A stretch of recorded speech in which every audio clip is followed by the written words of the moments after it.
मुश्किल नहीं है कुछ दुनिया में, तो जरा हिम्मत कर, खाब बदलेगी हकीकत में, तो जरा कोशिश कर। হ্যালো বন্ধুরা, MK4 স্টুডেন্ট একাডেমি থেকে সবাইকে ধন্যবাদ জানানো হচ্ছে যে আজকে ভারতের ভূপ্রকৃতি সম্পর্কে কিছু এমসিকিউ প্রশ্ন তুলে ধরা। তো প্রথম প্রশ্ন হচ্ছে যে পৃথিবীর উচ্চতম ভূমি পর্বতের নাম হলো হিমালয় পর্বত। নেক্সট প্রশ্ন হচ্ছে যে পৃথিবীর প্রাচীনতম ভূমি পর্বতের নাম হচ্ছে আরাবলী পর্বত। ভারতের বৃহত্তম দুন উপত্যকা হলো দেরাদুন উপত্যকা, যেটা উত্তরাখণ্ডে অবস্থিত। নেক্সট প্রশ্ন হচ্ছে যে পৃথিবীর উচ্চতম গিরিপথ হলো কাঞ্চনজঙ্ঘা। পৃথিবীর উচ্চতম গিরিপথ হলো কাঞ্চনজঙ্ঘা। নেক্সট প্রশ্ন হচ্ছে যে হিমালয়ের সৃষ্ট হ্রদগুলিকে তাল বলে। হিমালয়ের সৃষ্ট হ্রদগুলিকে তাল বলে। নেক্সট প্রশ্ন, ভারতের বৃহত্তম উপহ্রদের নাম হলো চিল্কা উপহ্রদ। ভারতের বৃহত্তম উপহ্রদের নাম হলো চিল্কা উপহ্রদ। নেক্সট প্রশ্ন হয়ে যাচ্ছে পশ্চিমবঙ্গের সর্বোচ্চ শৃঙ্গ হলো সান্দাকফু। পশ্চিমবঙ্গের সর্বোচ্চ শৃঙ্গের নাম হলো সান্দাকফু। নেক্সট প্রশ্ন হয়ে যাচ্ছে পশ্চিম ঘাটের সর্বোচ্চ শৃঙ্গ হলো, এটা ছিল পশ্চিমবঙ্গের সর্বোচ্চ শৃঙ্গ, এটা হচ্ছে পশ্চিম ঘাটের সর্বোচ্চ শৃঙ্গের নাম হলো আনাইমুদি।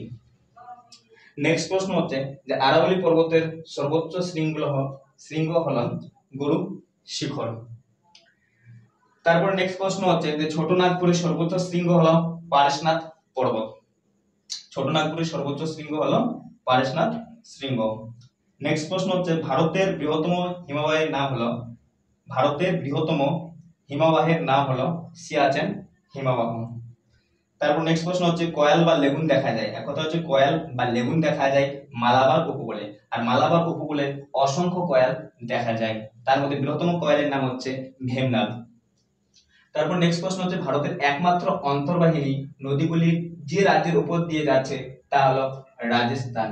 শুধু রাজস্থানের মধ্য দিয়েই অন্তর্বাহিনী নদীর মধ্যে লুনি একটা নদী যে রাজস্থানের উপর দিয়ে যাচ্ছে। তারপর নেক্সট প্রশ্ন হচ্ছে ভারতের একমাত্র মরুস্থলীয় নদীর নাম কি? তো ভারতের একমাত্র মরুস্থলীয় নদীর নাম হলো লুনি, আগের প্রশ্নের মধ্যে আছে। নেক্সট প্রশ্ন হচ্ছে মাউন্ট এভারেস্ট নেপালে যা নামে পরিচিত তা হলো সাগর মাথা, যার উচ্চতা হচ্ছে ৮৮৪৮ মিটার। নেক্সট প্রশ্ন হচ্ছে এশিয়ার দীর্ঘতম সুড়ঙ্গ পথ হলো জোহার টানেল। তারপর নেক্সট প্রশ্ন হচ্ছে মরুস্থলীয় কথার অর্থ হলো মৃতের দেশ। তারপর নেক্সট প্রশ্ন হচ্ছে লা শব্দের অর্থ কি? আর লা শব্দের অর্থ হলো গিরিপথ। তারপর নেক্সট প্রশ্ন হচ্ছে যে মালাই শব্দের অর্থ কি? মালাই শব্দের অর্থ কি বা অর্থ হলো পাহাড়। ডাল ও উপহ্রদ নামে দুইটি বিখ্যাত হ্রদ আছে কাশ্মীর উপত্যকায়।